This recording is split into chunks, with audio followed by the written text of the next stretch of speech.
Elon Musk is once again making headlines, and this time he's bringing artificial intelligence for a space ride. Welcome to GadInsider, your go-to tech place. According to sources, SpaceX and xAI are in merger talks ahead of a potential SpaceX IPO that could land as early as this year. Yes, the same Musk who once swore SpaceX wouldn't go public until humans were on Mars now seems ready to cash in. Part of their plan is to launch AI data centers into space, but unfortunately, only as far as Earth's orbit. Now the IPO could happen as early as this year. Shares of xAI would reportedly be exchanged for shares in SpaceX under the merger. Sources said the two were set up in Nevada on January 21st, so it'd be easier to strike a deal. If the idea of two Musk companies becoming one sounds familiar, that's because it happened less than a year ago. In March 2025, xAI bought X, putting Grok, which is known for non-consensual nudifying images, and X together under one weirdly functioning roof. The latest idea Musk is pitching is blasting AI data centers off in space.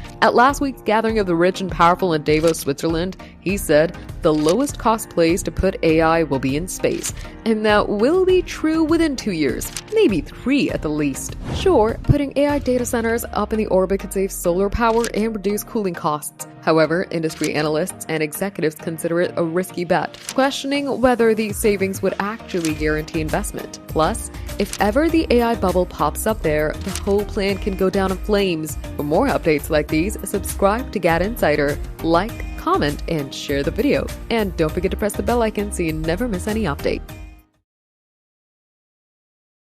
SpaceX just lit up Texas today with a jaw-dropping Starship test flight, and its lunar-ready heat shield stole the show. Launched hours ago, it's trending hard as NASA's 2026 moon mission inches closer. Is this the rocket to outpace everyone? Let's blast off into it. Hey Tech fam, welcome to our channel. SpaceX's Starship soared high today in Texas, prepping for NASA's big 2026 lunar landing. US fans are losing it over those dazzling heat shield tiles and what this means for getting humans back on the moon. Today we're unpacking this lunar leap. Let's go! Here's the scoop. SpaceX pulled off a high-altitude test at Starbase on April 2nd morning, rocking Ship 35 and Booster 16. The Star? A next-gen heat shield. Thousands of hexagonal tiles shimmering like sci-fi armor, built to survive the fiery plunge back from space. Space.com says it hit 100 kilometers up, nailing engine relights and a steep re-entry angle to stress test those tiles.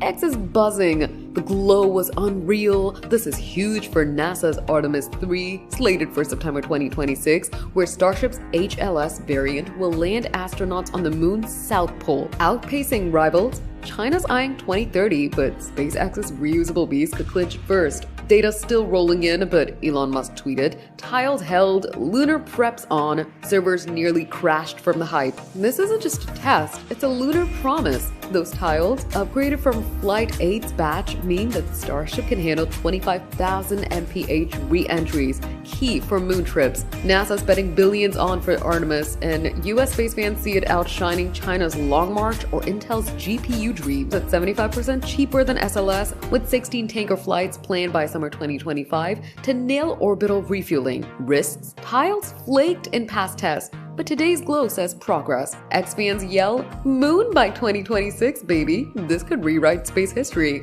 Starship to the moon, yay or nay? Drop your take in the comments.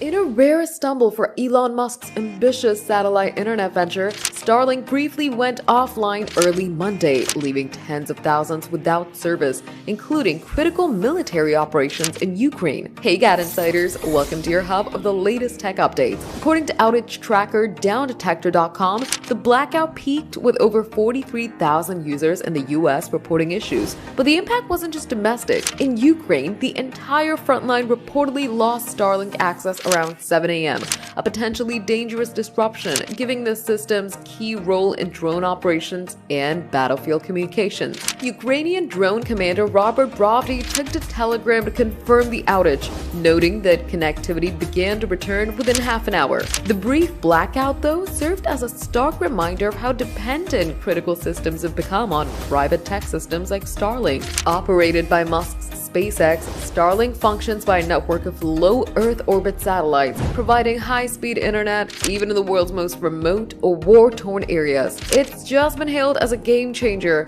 not just for rural connectivity, but for real-time communication in global conflict zones. Shortly after the outage began, Starlink acknowledged the issue publicly, stating, "Starlink is currently experiencing a service outage. Our team is investigating." Although the number of complaints had fallen below 1,000, suggesting the issue had been largely resolved, while Starlink is back online, the incident raises pressing questions. What happens when one private network becomes this important and this vulnerable on a global scale? Share your thoughts in the comments.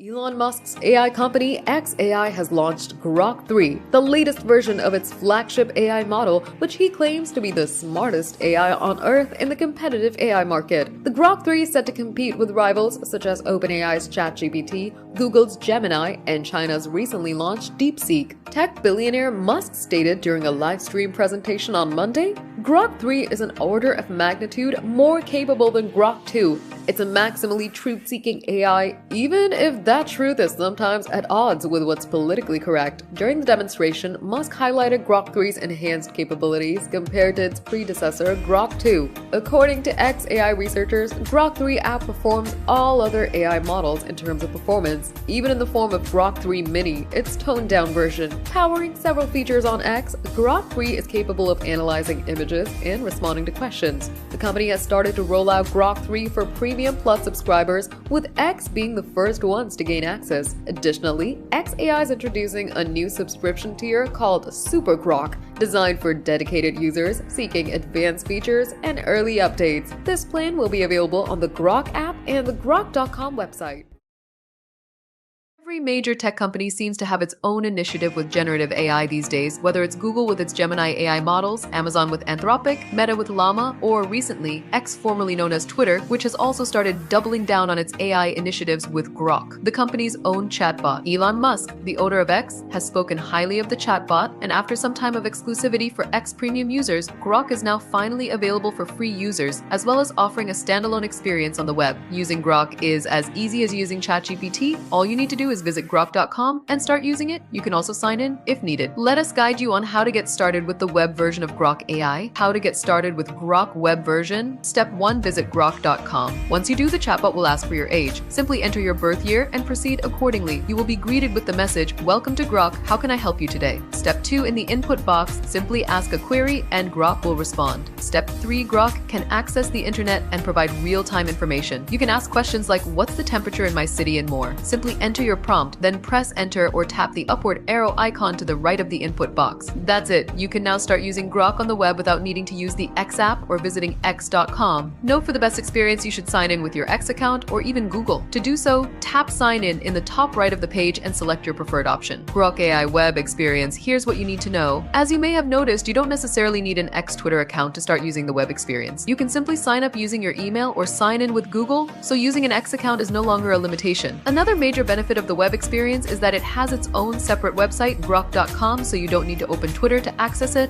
What can Grok do? Just like other AI-based chatbots like GPT and Gemini, Grok can generate text as well as images. You can enter prompts such as make an image of a dancing cat or anything you can imagine, and Grok will generate images for you. It's also worth noting that this is completely free and you don't need to pay to access these features, including image generation. There are also various modes you can use with Grok, including auto, visualize, search, and model only. Additionally, you can upload your own files to get inputs based on that.